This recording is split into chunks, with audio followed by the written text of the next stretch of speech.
All right, guys, so one of the common questions that happens with Filipino martial arts to the general public, those that don't really know too much about the different aspects of Filipino martial arts, they think it's just weapon oriented. So you might see that a lot of techniques, whether you have the weapon or not, it eventually leads into grappling, which eventually leads into a takedown. We take our opponent to the ground.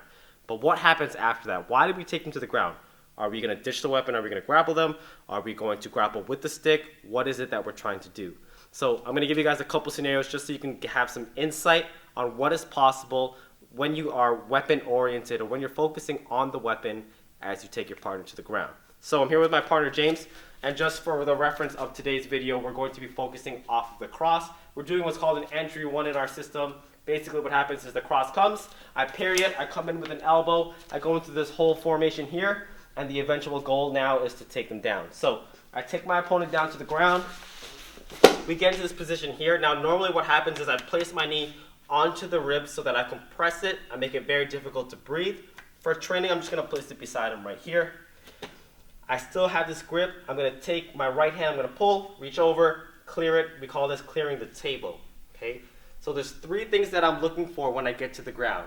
Number one is the ability to analyze. I want to see what's going on. I want to see if he's going to punch, if he's going to kick, has he been knocked out. I want to be able to understand what's going on here. This is very important because if James is a grappler, he's going to react. He's going to attack. So I need to be able to analyze so that I can do the next step. The second thing is if I am empty hand, I want to have the ability to draw. Draw a firearm, draw my knife, draw a weapon to eventually augment what I'm going to do with my hands. Okay? And third is the most simple form, is to finish. Whether I finish with my hands, whether I finish with the weapon, I want to be in a position where I'm more dominant and I can flow a lot better than James can, unless of course we're grappling.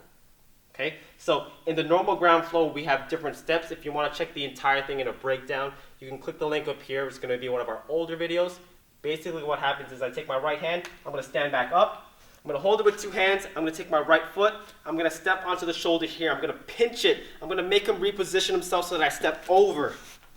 Bring my left foot on top. Now I have him on his stomach here. So I'm going to make sure my heel's nice and inside his armpit here. I'm going to take my left foot. I'm going to pivot. Basically what I'm doing is I'm locking his arm into an armbar with just my legs. This allows me, again, to analyze. I can scan left to right. I can draw my weapon if necessary. If I want to finish, I can continue to break the arm, or again, finish with the weapon or my hands. Okay, the following step is I'm going to grab the hand, create contact once again, take my right foot outside, I'm going to step over, take my left foot, pin him down to the ground, step on the back of his shoulder, pinch it down, and then I'm going to take a knee onto my right knee. I'm going to do a 2-in-1, I'm going to do a wrist lock, and I'm going to do an arm bar. I'm going to crank that against the back of my leg here. Same concept, analyzing the front. If I want to maintain it so that I can draw, I'm just going to hold it with my left hand, okay, and then eventually finish if I need to. The last point that I'm going to do is I'm going to check my 6. So I'm going to invert this. I'm going to switch over. Now I'm leaning down on my left leg. I have my right leg up. Do the same crank. If I have a weapon on my left side, I can draw it there, or I can hold it with my left hand, draw it on my right side. Now I can scan the back. So very important that all of these positions that I'm creating, I'm not trying to hold, I'm not trying to keep them down, I'm trying to do something with it.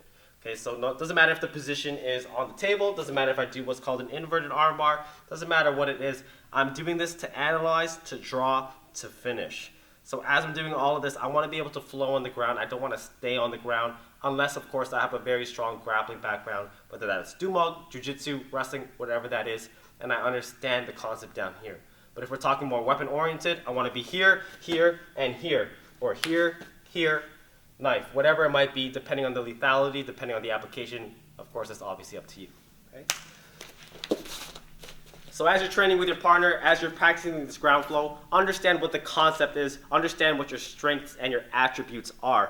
If I'm not a grappler, I'm not going to grapple with you. I'm going to set up something to incorporate my striking, to incorporate my Filipino martial arts, to let it shine the way it should, right? If I can't do that, I'm not taking you to the ground. The fight's going to finish up here. And that's pretty much it. You want to keep it simple when you apply. You don't want to make it too complicated. In training, you can mix it up. You can see the different opportunities, the different variables that you can do for the sake of training to improve yourself. Okay, so understand application, understand your strengths, understand your weaknesses, work at it, train it. If you guys like this video, if you guys like what we're doing right now with our YouTube channel, make sure you guys give this video a thumbs up. We appreciate it a lot. Make sure you hit that subscribe button. And until next time, catch you guys later.